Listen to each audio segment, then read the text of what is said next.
Listener discretion is advised. Hello and welcome to True Crime, the podcast that helps you find new, emerging, and undiscovered true crime podcasts. I'm Greg, the host and curator of True Crime. Today's episode is from Ye Olde Crime. Join sisters Lindsay and Madison as they discuss the funny, strange, and obscure crimes of yesteryear. If you like today's episode, make sure to check out the episode description for links to subscribe. All right, let's get this show started. Begin. Hello and welcome to Ye Olde Crime, where we discuss the funny, strange, and obscure crimes of yesteryear. I'm your host, Lindsay Valenti, and with me is my sister and co-host, Maddie Stengel. Hello. Hi. Yep. Normally we don't record 2 days in a row. We are. We are. And we're back to our morning schedule, which we haven't done in a long time. No, I think since last summer, honestly. Yeah. We do mornings when the sun comes out sooner. Mm-hmm. And the seasonal affective disorder dissipates. All right. This is gonna be bad. Like disease-wise or murdery or both? Murdery-wise. Okay. So this week, we are going to be discussing the Bochum Sex Murders. No. Pass? Is there an Uno reverse? No. So anything I can do? Nope, you're stuck. Damn. Okay. No. Sorry. Get prepared. I'm going to ruin your morning and the rest of Great. your day. Can't wait for some sex murders in the morning. Mm-hmm. Information was pulled from the following sources: a 2017 Listverse article by Lee Drake, 2011 All Thesis and Dissertations by Amber Marie Aragon Yoshida, and 1881. Oh, I don't think I translated this. Did I translate this? I don't think I translated this, so I'm just going to roll with it. An 1881 Holmaner Volksblatt newspaper article. And links to all these articles will be included in the show notes. Great. Got something you want to say? Shoot us an email over at yeoldecrimepodcast@gmail.com. We'd love to hear your story ideas, see any gifts you send our way, or if you just want to say hello. We're pretty friendly. Speaking of friendly, if you'd like to have real-time conversations with us, consider joining our Discord over at the Cultivate Network. You can chat with us over at the Old Crimers Cubby, or catch up with any of the other great creators that are part of the Cultivate family of podcasts. Just click the link in our show notes or over on our link tree to get started today. As you probably gathered by the subject matter, we are going to be discussing acts of physical and sexual violence against women. If this material is triggering for you, please use discretion or skip this one if needed. Do whatever you need to take care of yourself. Mm-hmm. Also, as you probably gathered by the fact that there's only 3 sources, I had a hard time finding information for this topic because a lot of the source material was in German, and I don't speak or read that language. Well, and I wonder too if they were trying to not report on it that much since it was sexual violence. Maybe. Because really, how common was it to report sexual violence like that? Aside from Jack the Ripper. And that was only because he was killing sex workers. Mm-hmm. Yeah. So the bulk of my material is coming from a dissertation by Amber Marie Aragon Yoshida titled Lustmorde and Loving the Other, A History of Sexual Murder in Modern Germany and Austria, 1873 to 1932. Dang. A precursor to the events we'll be discussing took place in the small town of Eniger, which today is a subdivision of Enigerloh in North Rhine-Westphalia, Germany. Okay. On the evening of April 22nd, 1873, between 7 and 8 p.m., Elizabeth Schutte left her father's home in Pooling and set off to her sister's in Eniger. Elizabeth had left her widowed father for the evening so she could help her sister with work the next day. Okay. So she was going to do farming chores at her sister's house the next day. Yeah, so she was just going to kind of help her. I'm not sure if they worked in the fields or whatever, but she was just going to go help her sister. Okay. So super common thing to do. She took the footpath she always took from Forhelm to Eniger, but she never arrived. 5 to 10 minutes into her trip, Elizabeth was brutally raped and murdered. Her body left in the small Angelbrook until it was discovered the next evening around 11 p.m. By the time she had been discovered, a crowd had gathered, witnessing the gruesome scene.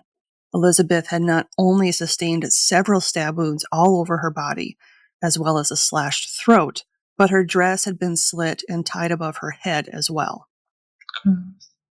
She was 32 at the time of her murder. Following her death, a shrine of the Virgin Mary was built by her family that stands to this day near the site of her slaying. The inscription on the front of it comes from 2 Timothy 4, verses 7 through 8. Yeah. Quote, "I have fought the good fight. I have finished the race. I have kept the faith. Now there is in store for me the crown of righteousness." End quote. The back of the shrine reads, quote, "To the memory of the Sodalin Elizabeth Schutte, born on the 10th of May, 1841, on this spot brutally murdered in the fight for her virtue on the 22nd of April, 1873. End quote. Many members of the tight-knit community gathered at her funeral on April 29th, 1873, just 8 days after she was killed. The sermon, led by priest Non, addressed how desperately Elizabeth fought against her attacker to protect her virtue, and asked how God could allow such a crime to happen. A common thread you're going to see in this is that everyone reported that these women were virtuous.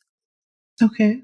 Which is like totally the opposite of what a lot of newspapers report regarding women of the lower class being murdered. Yeah. So that's like one silver lining to all of this, is that they're like, these were good women that didn't deserve this, versus this woman had this outfit on, therefore she was asking for it, kind of a thing. Yep. She walked out asking to be murdered. Yeah. There was zero victim blaming in this, which is great considering the time period. Yeah. The only evidence of who was responsible was the assumption that the perpetrator would have scratches on their face and hands as a result of Elizabeth's fight for survival. The man who murdered her was never found, and the leaders of the community refused to even entertain the idea that someone from En Eger, from their own town, could have committed the crime. I get that, but that's an injustice. An unfortunate side effect of this death devolved into one of our favorite things, anti-Semitism. Great. Awesome. With no suspect to be found, the community set their sights on Herz Spiegel, a 33-year-old Jewish businessman. Although the authorities didn't have any evidence to put Herz on trial, within the span of 20 years, the members of En Eger violently pushed all of the Jewish people out of their village, with many of them relocating to the neighboring Aalen. So it sounds like the tension has always kind of been there, the anti-Semitism tension. Great. Fast forward 5 years to the town of Bochum, a growing industrial community that would be the site of 8 grisly murders and several attempted murders over the course of 4 years. That's crazy. That's a lot. And was the town big? I'm assuming not very. Not very big at this point in time. Yeah, so 2 murders a year is a lot. Yeah.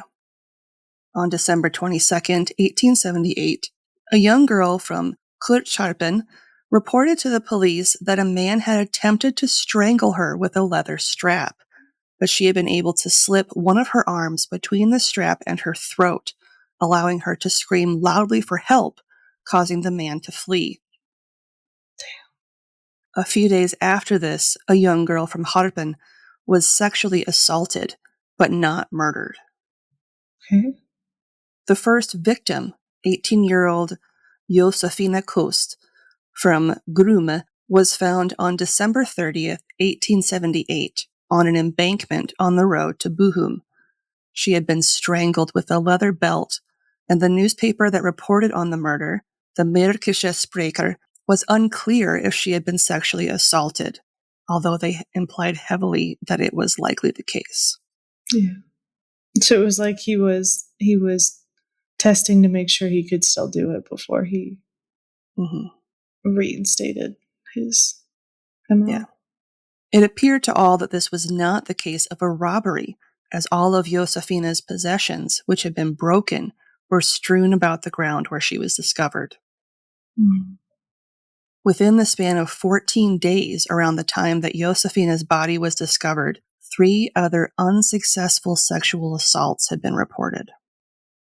That's crazy. So there was that many and they still couldn't find him. Mm-mm. The next death wasn't discovered until almost 7 months later, on July 5th, 1879, when the body of 14-year-old Elizabeth Riemann Schneider was discovered. 14. Hailing from Kavirenberg, Elizabeth had been strangled with her own towel and was discovered in a bush near the pasture where she herded cattle.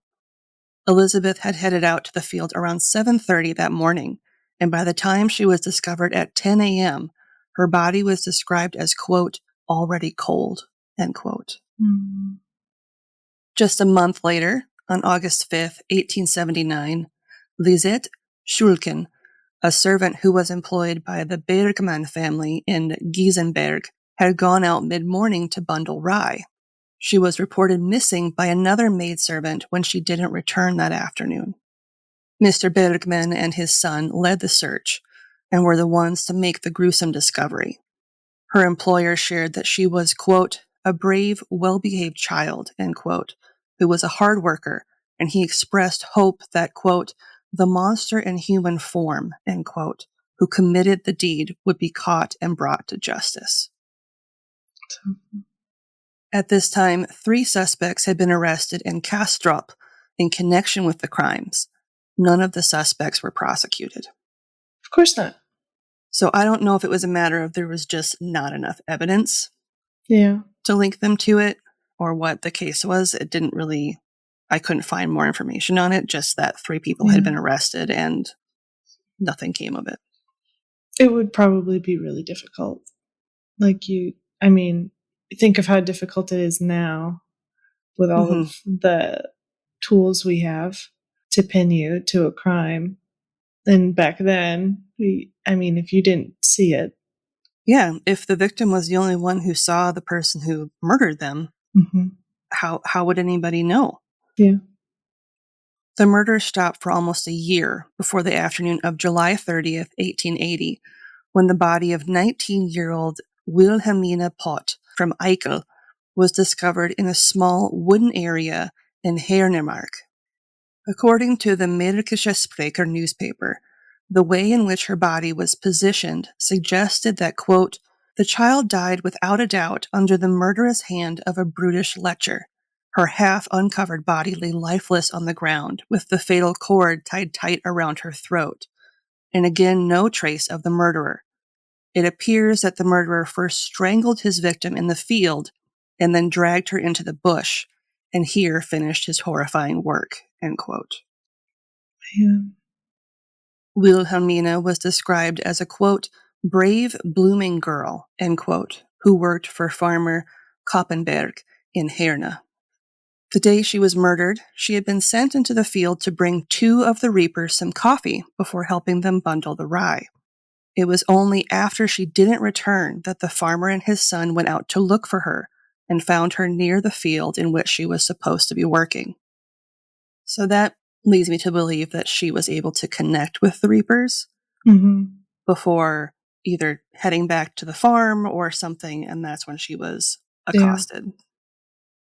I didn't read anything suggesting otherwise. Okay. The Märkische Sprecher also had this to say about the murderer. Quote, whether the police will succeed in exposing the criminal, after our previous experiences, we dare not give a judgment, but we are convinced that everything will happen to make this possible.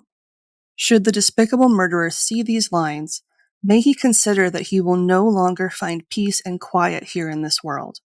Wherever he turns, the shadow of the murdered child will pursue hard on his heels, whose eyes were even put out, and someday she will accuse him before the judgment seat of the Almighty God." End quote. The murders didn't always follow the same MO, going from strangulation to violation and also mutilation. Mm. The local community was horrified by the barbarity of the crimes, which drew the attention of officials in Berlin. Chief Police Detective Leopold von Meerscheidt-Hulissen was sent to Bochum to take over as the lead investigator after the fourth murder. But they were like, we need to get somebody from a city that's more familiar with these kind of crimes. Yeah. Almost all of the victims had similar characteristics. They were members of the lower classes, but despite their social status, they were all well-respected girls or single women who lived in the area. Mm-hmm. Each of them had been attacked during the midst of some daily activity, such as walking on a footpath, or walking to or from church, or working in a field. So just walking around. Yeah. It makes me think that they were probably stalked briefly if they were being attacked on their like day-to-day routine, because it would be easy to follow somebody on their normal path, and it would be easy to kind of jump somebody who does the same thing every time. Yeah, because it's not like if you're just using muscle memory to go like from home to church or from church to home, you're not going to be looking over your shoulder like no, taking in your surroundings. You're just doing what you do every day. Yep, A to B. In the last week of October 1880, Emma Tunshoff, an unmarried woman from Hadul, had been en route to Bochum via Dahlhauser Busch when she was attacked by a man in his 30s who tried to strangle her with a string while also threatening her with a knife. The assault was stopped when a miner came upon the pair and the man ran away. So miner is in somebody who works in a mine. Mm-hmm. So she actually like saw him enough to be able to describe him a little bit. I think he got her from behind, so she wasn't able to see him. Right, but when she said he was in his 30s, she was able to kind of. I think he ran do away. her she best. Was able, she was able to kind of give him a once over, but nothing discernible. Mm. When the fifth victim, a midwife named Mrs. Becker, was found mutilated in a deserted holloway in the Feldmark from Altenbochum on November 1st, 1880, the authorities and reporters began to refer to the series of murders as Lustmorde, or the Lust Murders. Unlike the MO regarding the previous slayings, midwife Becker had been lured away from her home on Wittenerstrasse 100 early in the morning under the pretense that he needed her assistance with a childbirth. Yeah, I was just going to say, that would have been really easy to get her alone if you said that. My wife is having a baby. Mrs. Becker had been discovered by a Polish worker on a secluded path between the village and the Prinz von Prisen mine. He had been escorting some of his female relatives, likely in an effort to keep them safe, before he ran to notify the authorities in Altenbochum. Mrs. Becker had sustained gashes to her face and throat, and the artery of her right hand had been cut through. She'd also been strangled to death. Jeez. So she fought. Yeah, she had defensive wounds for sure. On November 6th, 1880, a large notice was placed in the Märkische Sprecher by the city police and Mayor Bollmann, offering a large reward of 500 marks, or around 29,400 marks, or 15,000 euros today, for the discovery of the murderer. The police expressed that they hoped the communities in which they lived could once again be brought to a state of peace upon the arrest of the killer, and implored the public to think of their female friends and family if they had any information that would help lead to an arrest. Yeah, it's nice that they were taking it seriously, because if you look in history and even now, when it's crimes that are specific against women or people of a lower class or minorities in general, it generally isn't reported as significantly as this is. It came out several days later that the perpetrator of Mrs. Becker's murder had come to her home early the morning of her death and had been let in by her 9-year-old daughter. You're listening to Ye Old Crime on True Crime by Indie Drop-In Network. We're going to take a quick break. And now back to this episode of Ye Old Crime. Mrs. Becker then left her home at 6:30 a.m. under the guise that she was to assist in a birth. The pair were seen heading in the direction of the Prins van Prisen mine by a couple of women, but the man's face was hidden under an umbrella. It's estimated that Mrs. Becker had died around 7 a.m. when the man likely slipped away with whatever tools he used to kill her. I feel so bad for that daughter. But how would she know? She wouldn't. You know what I mean? She's just 9. And I bet people did that all the time. Come to their house. Yep. Just be like, hey, we need help. Mm-hmm. We're having a baby. Yep. At this time, capital punishment wasn't really used in Prussia, and even then, only in the case of murder trials. During the height of the Lust murders, Prussian officials from the Ministry of Justice implored Kaiser Wilhelm I of the necessity of capital punishment in this case, in particular, based on public opinion regarding the murderer. The Kaiser reluctantly agreed.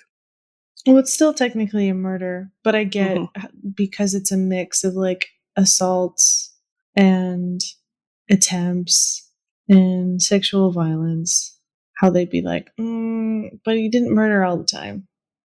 Yeah, and it was typically they wouldn't cave to public opinion when it came to capital punishment, but because these crimes were so heinous and people were so understandably upset by what was happening to these women, they were like, we need to make sure that when we catch this guy, he is not allowed to live. Like, he is not allowed to have a prison sentence. He needs to be put to death. Because these are young women that are, ready to start their lives, and they're working hard. And I mean, regardless, don't murder women, please. Thanks. Yeah. But like, I think because some of the victims were 14, 18, 19, it struck a different chord. Yeah, I can't remember, and I don't even know if I was able to find out how old Mrs. Becker was. But I mean, she was a young mom. Yeah, if she had a daughter that was 9, I mean, she could be in her early 30s. She could be in her mid-30s, early 40s. The hunt for the murderer came to a fever pitch on April 14th, 1881, when 43-year-old broom maker Wilhelm Schiff was arrested in Essen for the murder of Elisabeth Riemenschneider, who was murdered on July 5th, 1879. Another man was also brought into custody, believed to be Wilhelm's accomplice. At this point, news about the sex murders had spread so far that information about Wilhelm's capture had even reached the United States. Dang. In the May 13th, 1881 edition of the Hermanner Volksblatt in Hermann, Missouri, it stated in part, quote, "The broom maker Wilhelm Schiff from Weitmar was already guilty of attempting a similar crime in 1874 by dragging a young girl from a field into a nearby bush and wanting to rape and strangle her there." Interesting. Luckily, he was prevented from carrying out his plan in full by an additional resident of Weitmar. Quote, "The both scoundrels committed their grisly crimes together, in that one took turns attacking the victim while the other stood guard." End quote. That would make sense why they would get away with it, and why the MOs would be different too, if it's 2 different men. Like, who's carrying it out and who's standing watch. Wilhelm had previously been convicted of sex-related crimes, serving 3 years in Bochum's local prison. Kind of sounds like our guy. At the trial in October 1881 in Essen, Wilhelm was convicted of committing 3 of the 5 murders, that of Riemenschneider, Lisette Schulken, and Wilhelmina Pott. He was found guilty and beheaded on January 11, 1882, allowing the citizens of Bochum and the surrounding area to breathe a collective sigh of relief. That was until the murders continued after his execution. The last 3 victims had been attacked and killed on their way to or from church. leading many to question if the authorities had actually tried and executed the wrong man. Or just there's a copycat now. Mm-hmm. Or I I didn't hear anything about the accomplice, so maybe it was the accomplice. Mm-hmm. I feel like it would be really easy to do copycat murders, though, at that time.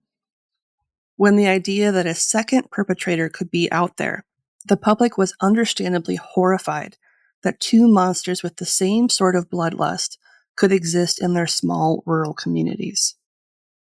11-year-old Christine Heimelmann was slain on her way home from a church fair in an attack that described her as being, quote, torn limb from limb in a horrible way, end quote.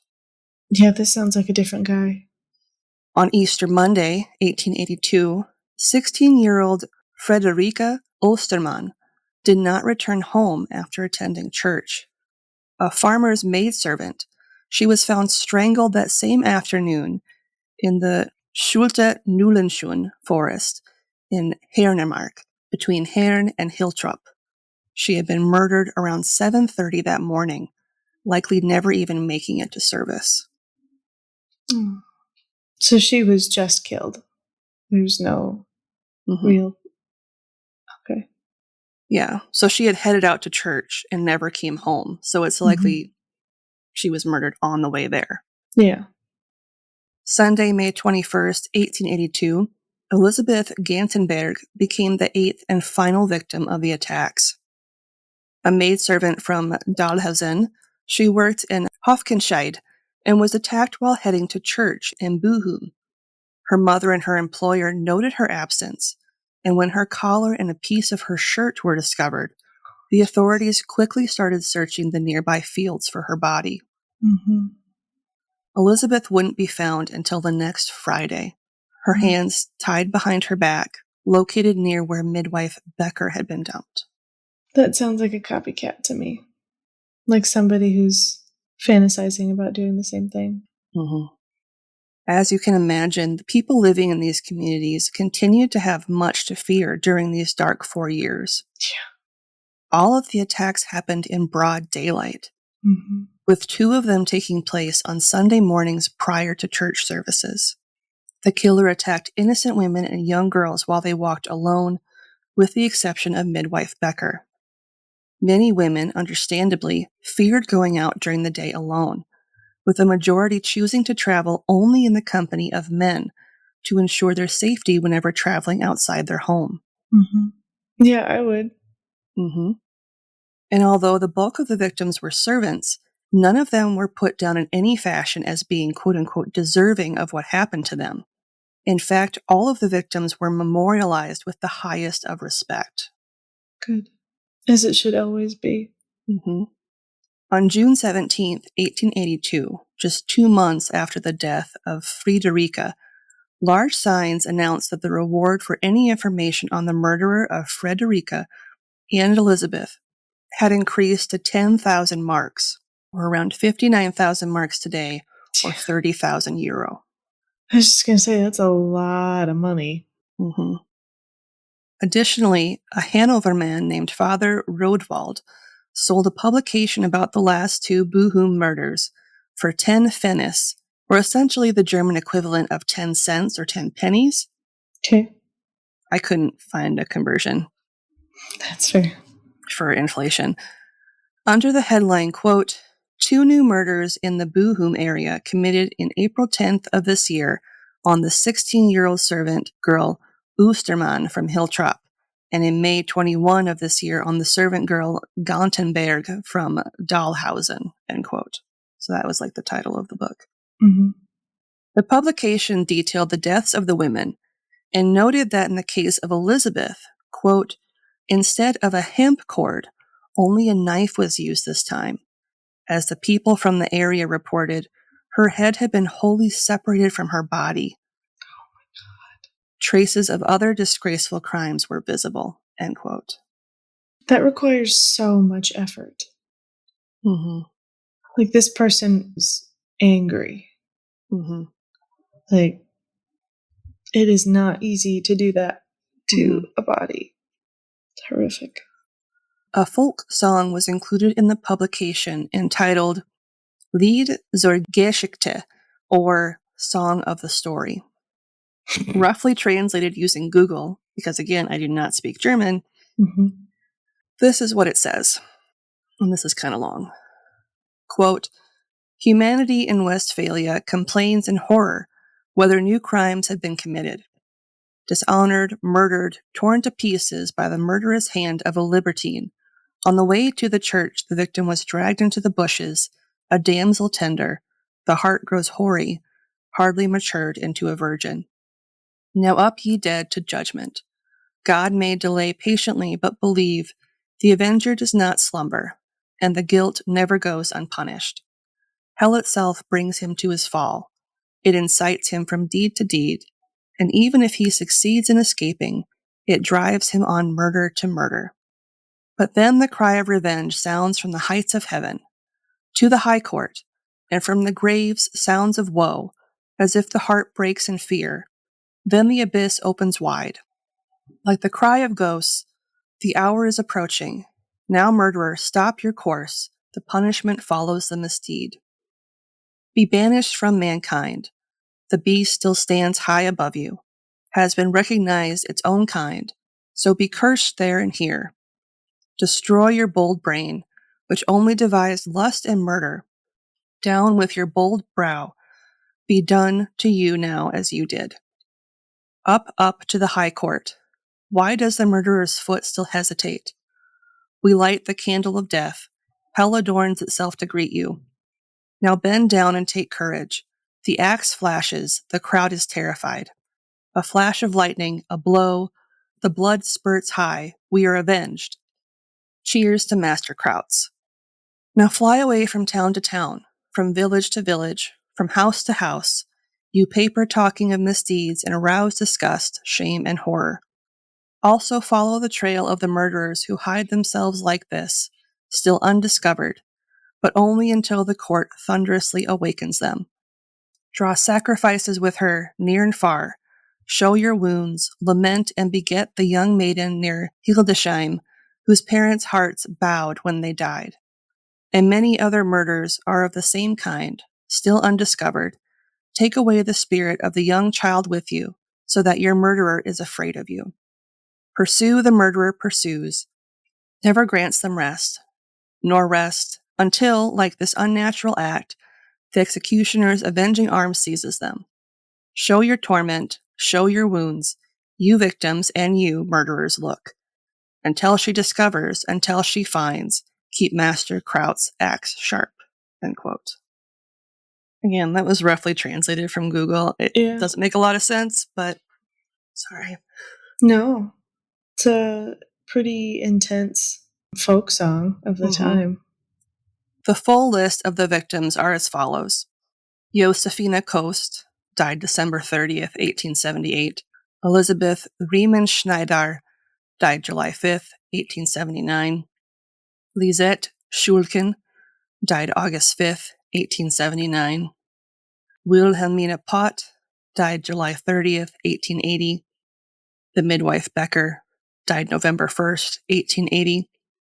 Christine Heimelmann, it said died between April 1881 and January 1882. Okay. But I don't think that's right.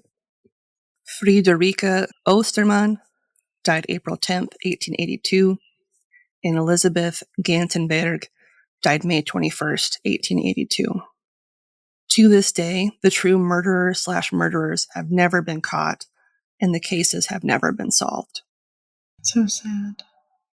One lasting legacy of this spate of crimes is the psychiatric genesis of a criminal driven by lust and rage, proposed by Viennese forensic psychiatrist Richard von Krafft-Ebing in 1886. In essence, the diagnosis is that of a psychopath driven by murderous intent with a sexual perversion. This new classification of the criminal mind would soon become known the world over just a few years later in 1888, following the Whitechapel murders. Oh.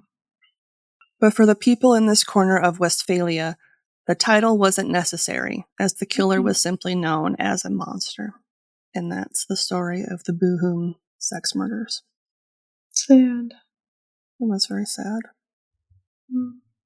But obviously, since I could not find pretty much anything about it other than that dissertation, I thought it was important to talk about it. Yeah. If you're interested in ad-free content, consider supporting us with a one-time donation either over on Buy Me a Coffee or our Venmo page, both of which are in our link tree and in the show notes. If you'd like early ad-free content, not to mention some bonus material, become a member of our Patreon today for as low as $1 a month. There's a difference between having and exercising rights and having and exercising power. Welcome to Season 2 of The Story of Woman, the podcast that explores what living in a man's world means for the rest of us. I'm your host, Anna Steckline. This season, we explore change and how women make it happen. I'll be speaking with women who are leading the charge at the top of their industries, including a first-time exclusive double interview with former Secretary of State Hillary Rodham Clinton and barrister, entrepreneur, and business leader Cherie Blair. It's a mixed story, and we can't ever deny the progress because we have to keep building on it. We have to keep lifting it up. We have to make sure that people know it's possible, but we have to go at that with our eyes wide open. People literally say women aren't good with money. And I don't know who they think has been managing their household finances for, literally hundreds of years. You'll also hear from Afghanistan's youngest ever female mayor, women who have started global mass movements, been awarded the Nobel Peace Prize, launched multi-million-dollar companies, brought home gold at the Olympics, and are saving the planet. Through it all, we'll hear about their own journeys driving change. We'll explore how far womankind has come and what lies ahead. And we'll discuss practical ways to join in and continue passing the torch. Because when it comes to change, it's not just the accomplishment itself that matters, but also the light you shine behind you that continues the progress on.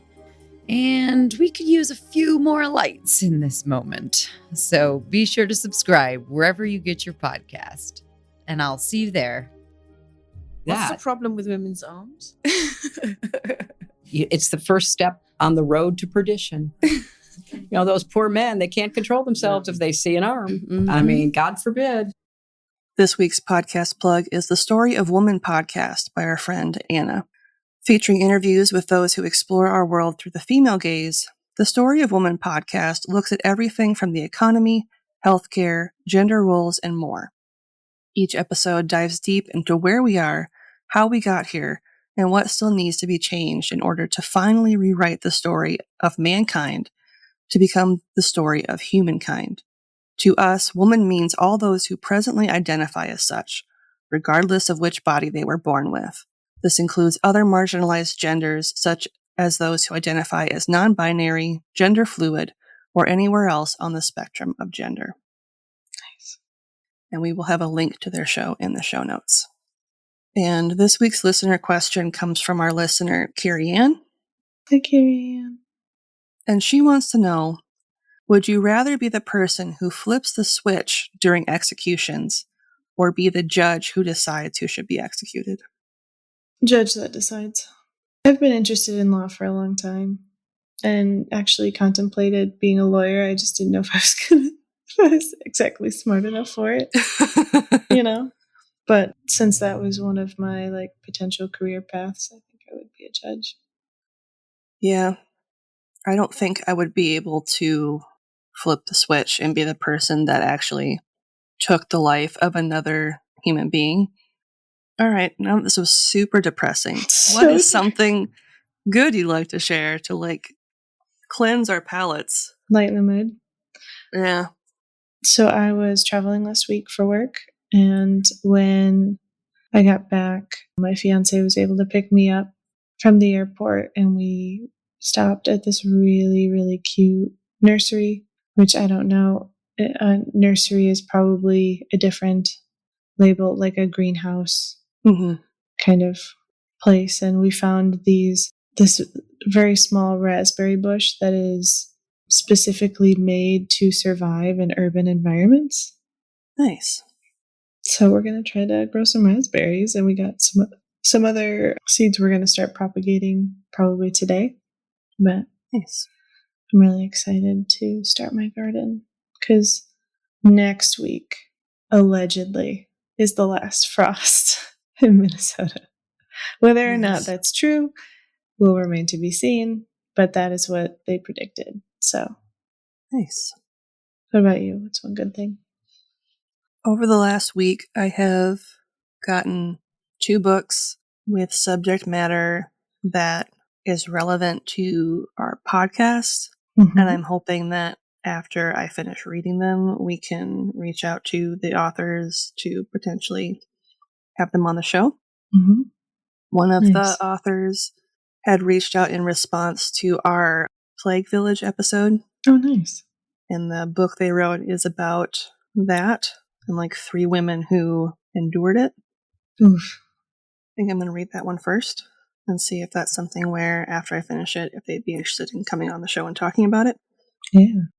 And the other book is about like a breakdown of what it means to pass away and like the science and stuff Well, about behind death. And I cool. think it'll be really good. Yeah. So that's my something good. 2 more books to add to my Your list of fun reading. a collection of 1,000,001 books that I hopefully someday will get to before I die. It's a good goal. Good goal. Yep. All right, let's shut her down. Looking for more content? You can find us online at yieldcrimepodcast.com. If you'd like to see pictures from this week's episode, not to mention bonus content and funny memes, make sure to follow us on Twitter at yieldcrimepod and on Facebook and Instagram at yieldcrimepodcast. On TikTok? Of course you are. Follow us at Yield Crime Podcast. A great way to support the show if you want to help us out but can't do so financially is to leave us a 5-star rating and review on Apple Podcasts, Podchaser, Good Pods, Podcast Addict, or others. This week's review comes from Podchaser, again, from our friend Carrie Ann. Nice. And she says, 5 stars, lovely ladies, great info, and feels like you're talking to them over a big cup of coffee. That's what we're doing right now. Thanks. It is. We are literally drinking coffee right now. We are. Thank you, Carrie Ann. Thank you, Carrie Ann. If you want a playlist of all our episodes on YouTube, click the link in our show notes or in our link tree and subscribe today for not only a list of our full catalog, but a separate list as well, just of our Can You Crack the Cramp Word segments. And on that note, as always, I'm Lindsay. And I'm Madison. And we'll see you next time with another tale As old as crime.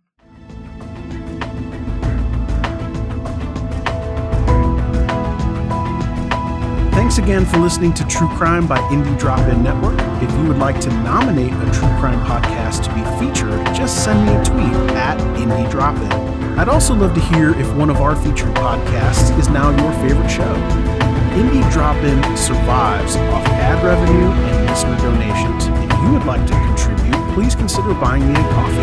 You can go to buymeacoffee.com/Indie Drop-In. If you look at the very bottom of the episode description, I put a link in there to make it really easy. Indie Drop-In has many other shows that you also might like. Just go to indiedropin.com. All right, see you next week.